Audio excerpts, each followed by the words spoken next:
क्या आपको टर्की का टूरिस्ट वीजा सिर्फ 10 मिनट में मिल सकता है? टर्की का टूरिस्ट वीजा अप्लाई करने में कितना खर्चा आता है? क्या इसके लिए आपको बहुत सारे डॉक्यूमेंट्स जमा करने पड़ते हैं? वीजा के लिए मिनिमम कितना बैंक बैलेंस दिखाना होता है? इन सभी सवालों के जवाब और टर्की टूरिस्ट वीजा फाइल करने की स्टेप बाय स्टेप जानकारी जानेंगे इस वीडियो में। टर्की टूरिस्ट वीजा आप दो तरीके से अप्लाई कर सकते हैं, स्टिकर वीजा और ई वीजा। स्टिकर वीजा मिलने में 10 से 30 दिन तक लग सकते हैं और करीब 9,000 से 10,000 रुपए तक का खर्चा आता है। ई वीजा आपको 10 मिनट में घर बैठे मिल जाता है और इसमें 3,000 से 4,000 रुपए तक का खर्चा आता है। पर ई वीजा के लिए कुछ कंडीशंस मीट करनी होती है। ई वीजा के बारे में हम डिटेल में जानेंगे वीडियो के अंत में। पहले हम देखते हैं स्टिकर वीजा के बारे में। स्टिकर वीजा सबसे कॉमन वीजा है जो जनरली लोग अप्लाई करते हैं। ये वीजा आपके पासपोर्ट पर एक प्रिंटेड स्टिकर के रूप में लगकर आता है। स्टिकर वीजा आप तभी लगवाएंगे अगर आप ई वीजा की कंडीशंस मीट नहीं करते, जो हम वीडियो के अंत में जानेंगे। आइए देखते हैं स्टिकर वीजा अप्लाई करने का नॉर्मल प्रोसेस। इस प्रोसेस में कम से कम 10 दिन लगते हैं वीजा अपॉइंटमेंट की रिक्वेस्ट डालने से लेकर वीजा हाथ में आने तक। ये समय 30 दिन भी हो सकता है जब रश ज्यादा हो। इस प्रोसेस से अप्लाई करने पर 9 से 10,000 रुपए के करीब खर्चा आता है। इसमें पहला स्टेप होता है अपॉइंटमेंट की डेट लेना, जिसके लिए आप रिक्वेस्ट डालते हैं। दूसरा स्टेप होता है सारे डॉक्यूमेंट्स इकट्ठा करके एप्लीकेशन सबमिट करना। एप्लीकेशन सबमिट करने के कुछ दिन बाद आपका वीजा प्रोसेस हो जाता है। वीजा प्रोसेस होने के बाद आप पासपोर्ट खुद जाकर ले सकते हैं या कोरियर के थ्रू घर पर मंगा सकते हैं। ये सारा प्रोसेस एक गेटवे ग्लोब नाम की थर्ड पार्टी एजेंसी मैनेज करती है। वीजा प्रोसेसिंग की और लेटेस्ट जानकारी के लिए आप गेटवे ग्लोब की साइट पर विजिट कर सकते हैं। उस पर आपको उनकी ईमेल आईडी और हेल्पलाइन नंबर भी मिल जाएगा।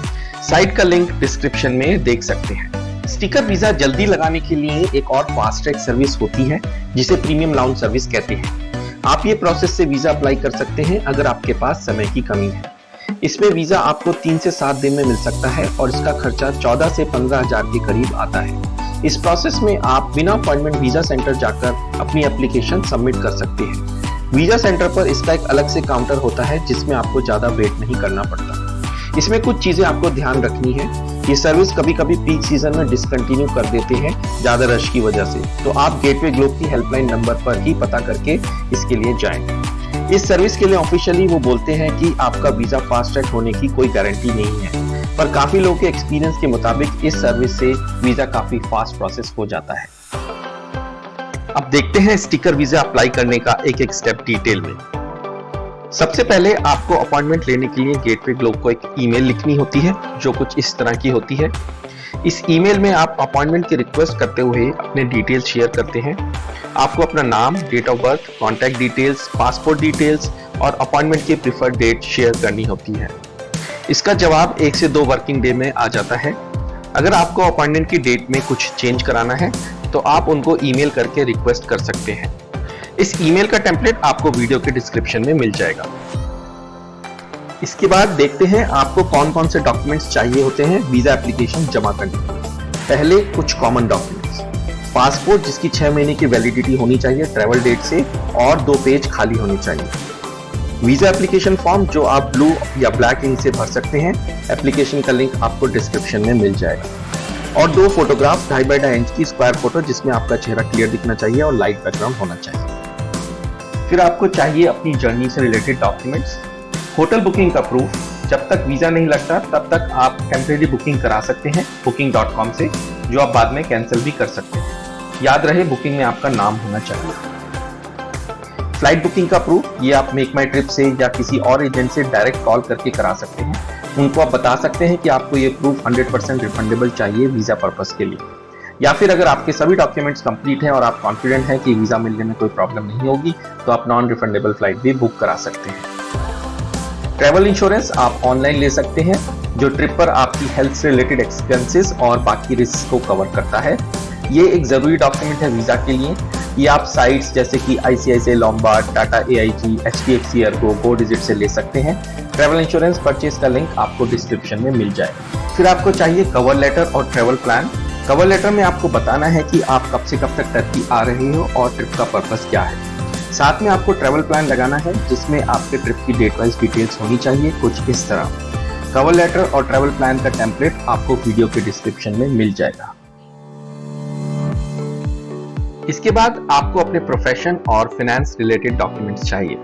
अगर आप जॉब करते हैं तो आपको अपने एम्प्लॉयर से एक कवर लेटर या लीव लेटर चाहिए कंपनी के लेटर हेड पर, जिसमें लिखा हो हमने इस पर्सन को लीव ग्रांट की है और इसके टर्की जाने से हमें कोई ऑब्जेक्शन नहीं है। लास्ट 3 महीने की सैलरी स्लिप चाहिए और आपके लास्ट 3 महीने का बैंक स्टेटमेंट चाहिए, जो कि बैंक से स्टैम्प्ड और साइन होना चाहिए हर पेज पर। क्योंकि आप अपनी होटल और फ्लाइट बुकिंग का प्रूफ दिखा रहे हैं तो आपको अपने बाकी खर्चे के लिए सिर्फ बैंक बैलेंस दिखाना होगा। आपको $50 पर डे के हिसाब से खर्चा दिखाना होगा, जो कि लगभग 4000 रुपए पर डे है। तो अगर आप 10 दिन के लिए टर्की जा रहे हैं तो आपको 40 से 50 हजार तक का बैंक बैलेंस दिखाना होगा। उससे ज्यादा दिखा सकते हैं पर उससे कम नहीं होना चाहिए। अगर आप बिजनेस करते हैं, रजिस्टर्ड कंपनी है या प्रोप्राइटरशिप है या पार्टनरशिप है, तो आपको बिजनेस रजिस्ट्रेशन के डॉक्यूमेंट्स दिखाने होंगे, या फिर आप सीए से लेटर बनवा सकते हैं जो आपके बिजनेस की गुडविल को वेरीफाई करे। और साथ में आपको भी अपना बैंक स्टेटमेंट लगाना होगा। अगर आप रिटायर्ड हैं तो आपको अपना पेंशन प्रूफ और 3 महीने का बैंक स्टेटमेंट लगाना होगा। अगर आप स्टूडेंट हैं या आपके साथ स्टूडेंट या बच्चे ट्रेवल कर रहे हैं तो उनके लिए आपको कुछ एडिशनल डॉक्यूमेंट्स लगाने होंगे। स्टूडेंट के लिए स्कूल या कॉलेज का लीव लेटर या बोनाफाइड लेटर चाहिए, साथ में स्कूल या कॉलेज का आईडी कार्ड। अगर छोटे बच्चे ट्रेवल कर रहे हैं जो स्कूल नहीं जाते तो उनके लिए ये डॉक्यूमेंट्स नहीं चाहिए। अगर पेरेंट्स के साथ जा रहे हैं तो पेरेंट्स के फाइनेंस डॉक्यूमेंट्स चाहिए होंगे, जो पिछले सेक्शन में बताए थे। अगर कोई और स्पॉन्सर कर रहा है तो स्पॉन्सर के फाइनेंस डॉक्यूमेंट्स लगेंगे। पेरेंट्स की वीजा कॉपी अगर पेरेंट्स के साथ जा रहे हैं और उनके पास ऑलरेडी एक वीजा है। बच्चों का बर्थ सर्टिफिकेट चाहिए। पेरेंट्स का एक कंसेंट लेटर भी चाहिए जिसमें दोनों पेरेंट्स ने बोला हो कि हमें बच्चे के टर्की जाने से कोई प्रॉब्लम नहीं है। ये नोटराइज होना चाहिए। लेटर का फॉर्मेट आपको नोटरी के पास ही मिल जाएगा। साथ में दोनों पेरेंट्स की पासपोर्ट कॉपी भी लगेगी। ध्यान रहे, अगर एक से ज्यादा बच्चे ट्रेवल कर रहे हैं तो सबके लिए ये सभी डॉक्यूमेंट्स की एक कॉपी लगेगी। अगर हस्बैंड या वाइफ ट्रेवल कर रहे हैं और पासपोर्ट में हस्बैंड या वाइफ का नाम एडिट नहीं है तो मैरिज सर्टिफिकेट की कॉपी लगेगी। अब आते हैं अपॉइंटमेंट डे पर और जानते हैं अपॉइंटमेंट डे पर क्या करना है। अपॉइंटमेंट डे पर आप 15-20 मिनट पहले पहुंचे अपने अपॉइंटमेंट टाइम से। जिसका भी वीजा लगना है उसको साथ में जाना होगा, बच्चों को भी, क्योंकि वहां बायोमेट्रिक स्कैन होगा। सारे डॉक्यूमेंट्स जो बताए हैं वो आप ध्यान से कैरी करें। साथ में पासपोर्ट और एप्लीकेशन फॉर्म भी कैरी करें। ध्यान रहे, वहां पेमेंट सिर्फ कैश में होती है, कोई भी क्रेडिट कार्ड या डेबिट कार्ड एक्सेप्ट नहीं होता है। जब आप वीजा ऑफिस पहुंचेंगे तो सबसे पहले सिक्योरिटी आपका आईडी प्रूफ और अपॉइंटमेंट डिटेल्स चेक करते हैं। अपने अपॉइंटमेंट ईमेल की कॉपी कैरी करें। फिर आप काउंटर पर जाकर टोकन लेते हैं और अपने टोकन का इंतजार करते हैं। टोकन नंबर वो अनाउंस करके बुलाते हैं जनरली। अगर रश ज्यादा होता है तो कुछ घंटे भी लग सकते हैं। आपकी बारी आने पर आप अपने सारे डॉक्यूमेंट्स वेरीफाई कराते हैं और उनको जमा करते हैं। आपका बायोमेट्रिक स्कैन होता है जिसमें आपके फिंगरप्रिंट्स लेते हैं। वहीं आपको पेमेंट करनी होती है। वहां कोई इंटरव्यू का सवाल नहीं पूछते, ज्यादा से ज्यादा आपके ट्रिप के डिटेल्स पूछ सकते हैं। एप्लीकेशन सबमिट होने के बाद आपको उसकी रिसिप्ट मिलती है जिसको आपको संभाल के रखना है।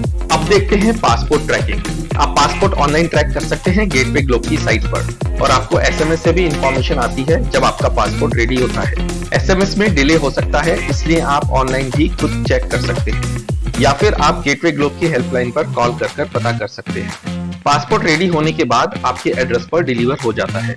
अगर आपको जल्दी है तो आप एप्लीकेशन सबमिट करते टाइम उनको क्लियरली बता सकते हैं कि आपको पासपोर्ट डिलीवर नहीं कराना है। उस केस में आप पासपोर्ट खुद जाकर कलेक्ट कर सकते हैं। आपको एप्लीकेशन सबमिशन की रिसिप्ट दिखानी होगी। ध्यान रहे, चार्जेस वही हैं, चाहे आप खुद कलेक्ट करें या डिलीवर कराएं। ये थी पूरी जानकारी स्टिकर वीजा के बारे में। इससे पहले कि हम ई वीजा के बारे में जाने, दोस्तों अगर ये जानकारी आपको अच्छी लगी तो इस वीडियो को लाइक करें। अगर आप टर्की ट्रैवल प्लान कर रहे हैं तो इस चैनल को सब्सक्राइब करें। मैं अगले कुछ दिनों में टर्की ट्रैवल से रिलेटेड इसी तरह के डिटेल्ड वीडियोस डालने वाला हूँ। अब देखते हैं ई वीजा 10 मिनट में कैसे ले सकते हैं और उसके लिए क्या कंडीशंस हैं। ई वीजा आप तभी अप्लाई कर सकते हैं जब आपके पास इनमें से कोई सा भी एक वीजा हो। US visa, UK visa, Europe का शेंगन वीजा या फिर आयरलैंड वीजा। अगर इनमें से कोई भी वीजा आपके पास नहीं है तो आप टर्की का ई वीजा अप्लाई नहीं कर सकते। अगर आपकी फैमिली ट्रैवल कर रही है और कुछ लोग ई वीजा के लिए एलिजिबल हैं तो वो ई वीजा अप्लाई कर सकते हैं। बाकी लोगों को स्टिकर वीजा ही अप्लाई करना होगा। ई वीजा आप ऑनलाइन अप्लाई करते हैं, ऑनलाइन ही इसकी पेमेंट होती है और 10 मिनट में आप वीजा डाउनलोड कर सकते हैं। इसमें 3 से 4 हजार रुपए के करीब पेमेंट करनी होती है। आपको एक PDF मिलती है जिसको आपको प्रिंट करके साथ में रखना होता है ट्रैवल के टाइम। याद रहे, जिस कंट्री के वीजा के बेसिस पर आपने ई वीजा अप्लाई किया है वो वीजा भी आपको साथ ही रखना होगा। अब देखते हैं ई वीजा ऑनलाइन अप्लाई कैसे करते हैं। ई वीजा अप्लाई करने के लिए आप ये साइट ओपन करेंगे, इसका लिंक डिस्क्रिप्शन में डाल दिया है। उसके बाद आप इसमें अपने सारे डिटेल्स फिल करेंगे, अपना कंट्री इंडिया, ट्रैवल डॉक्यूमेंट जो जनरली ऑर्डिनरी पासपोर्ट होता है। नेक्स्ट स्क्रीन पर आप अपनी अराइवल डेट सेलेक्ट करेंगे। ये वो डेट है जिस दिन आप टर्की पहुंच रहे हैं। उस डेट के बेसिस पे ये आपको 6 महीने की वैलिडिटी का वीजा इशू करता है। उन 6 महीने में से आप किसी भी 30 दिन टर्की में रह सकते हैं। यहाँ पर आप पेमेंट की डिटेल्स देख सकते हैं सिंगल एंट्री वीजा के लिए, जो कि आपको लास्ट में पे करनी होगी। कभी कभी ये ट्रांजैक्शन इंडियन क्रेडिट कार्ड्स पे फेल हो जाती है, जो कि आपको अपने बैंक को कॉल करके पास करानी होगी। उसके बाद आपको ये सारी कंडीशन सेलेक्ट करनी है।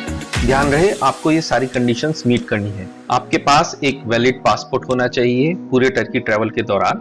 आपके पास एक रिटर्न टिकट और होटल रिजर्वेशन होना चाहिए और आपके पास $50 पर डे के हिसाब से बैंक बैलेंस भी होना चाहिए। आप ये वीजा सिर्फ टूरिज्म और बिजनेस पर्पस के लिए ले सकते हैं और आपको वो वीजा भी कैरी करना है जिसके बेसिस पर आपने ये ई वीजा अप्लाई किया है।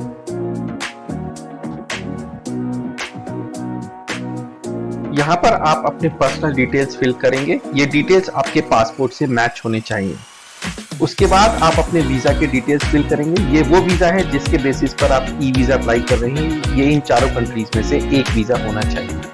उसके बाद आप सपोर्टिंग डॉक्यूमेंट नंबर फिलअप करेंगे, जो कि आपका वीजा नंबर है उस कंट्री का जिसके बेसिस पर आप ये अप्लाई कर रहे हैं। आप अपना visa number in different countries का इस जगह से नोट कर सकते हैं।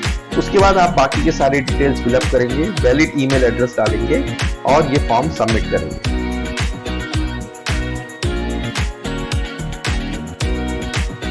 इसके बाद आपको एक वेरिफिकेशन ईमेल आता है ये सारे डिटेल्स के साथ, जिसमें एक अप्रूव लिंक होता है।